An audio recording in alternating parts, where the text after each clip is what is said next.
তো অনেক নারী উদ্যোক্তাই তার সংসারের কাজের পাশাপাশি খুব ছোট আকারে একটি দেশি মুরগি ফার্ম গড়ে তুলতে চান বা দেশি মুরগি লালন পালন করতে চান।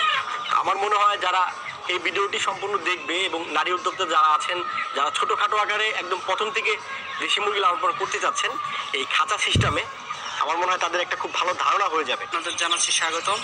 আমি এস.এম. আব্দুল্লাহ আল মামুন। দেশ গড়ার অঙ্গীকার নিয়ে আমার বাড়ি আমার খামার, কাজ করি দেশ গড়ি, এই স্লোগান নিয়ে কাজ করে যাচ্ছি, ভবিষ্যতেও কাজ করে যাব ইনশাল্লাহ।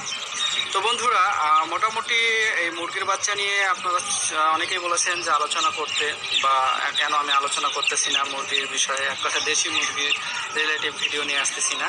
সেই জন্য আজকে এই বাচ্চাদেরকে নিয়ে একটা ভিডিও তৈরি করতে যাচ্ছি।